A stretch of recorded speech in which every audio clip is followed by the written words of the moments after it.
Hi, my name is Cecilia, and I'm going to be solving problem number 2, which is finding the volume of the solid obtained by rotating the region enclosed by the curves y equals 5 minus 3x squared and y equals 8 for all x values between 0 and 1 around the line y equals 10. All right, our first step is going to be finishing our graph here. So I already put our parabola and line here, but let's write our line for axis of rotation, which is at y equals 10. Perfect. It's going to be rotating around this point here. So rotating around, okay.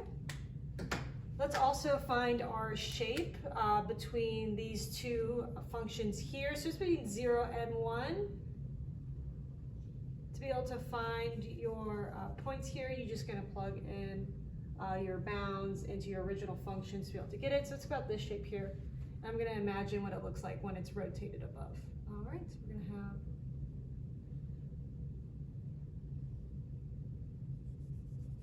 not super accurate, but it's going to be about this shape. If I were to draw this right here, what that shape would look like, kind of this trumpety like shape. But again, there's this huge chunk in the middle missing, so it's going to create a hole in the center. All right, whenever we are finding volume, we want to think about the slices that we are taking out of the shape. I'm going to take it along the x-axis here. So it's going to be kind of a slice right here. If we were to look at the slice head on, it's going to create this washer shape, which makes it pretty easy for us to choose our volume formula. We're going to choose the washer's formula to be able to find the volume, because not only is it a circle, but there's a chunk missing in the center. So let's see what that looks like here. So we're going to have volume equals pi, the integral of between A and B for the radius of our outer circle or outer curve squared, subtracted by the radius of our inner circle or inner curve, also squared.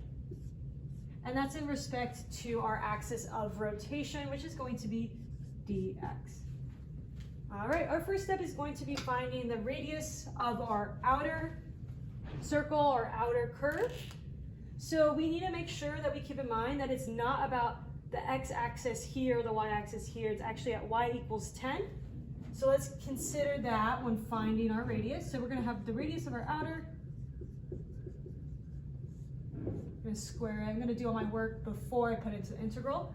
So we're going to be at our point 10 subtracted by our curve, because to be able to find our distance, it's from 10 from any point on that curve.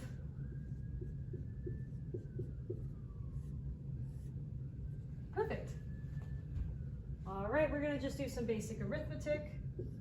So we're going to get 10 minus 5, which is 5. And then the minus into that is plus 3x squared. All that is squared. All right, and then we're going to just use a formulae out method. So we're going to be left with 25 plus 30x squared plus 9x to the 4th power. Awesome. All right, that's the radius of our outer. Let's do the radius of our inner, which is going to be fairly straightforward. Squared. So again, y equals 10, add that 10 point all the way down to our line, which is going to be y equals 8. So 10 minus 8, all that squared. That's going to be 2 squared, which is 4.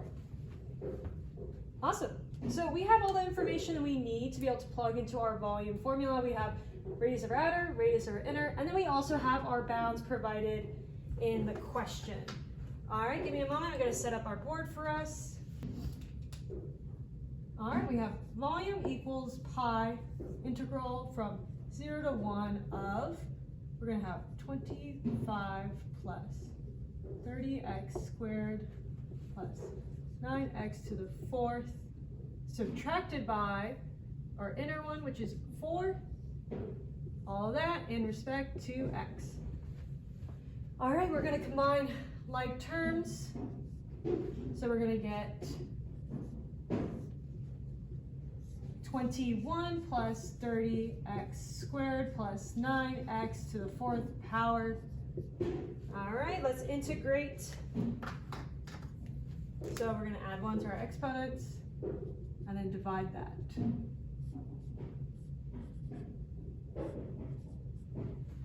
All right, fairly straightforward. Let's move on to the next part. All right, since we've already integrated, we're going to now use our brackets. So we got 21x plus 10x to the 3rd power plus 9 over 5x to the 5th power and brackets.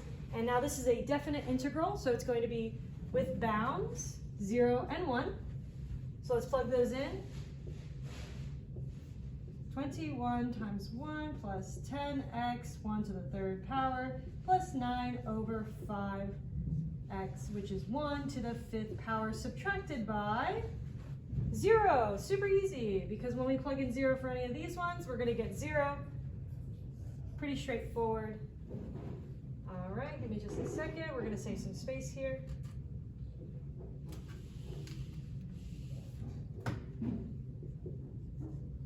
All right, so we get 21 plus 10 plus 9 over 5 times pi, which is equal to 164 over 5 times pi units cubed.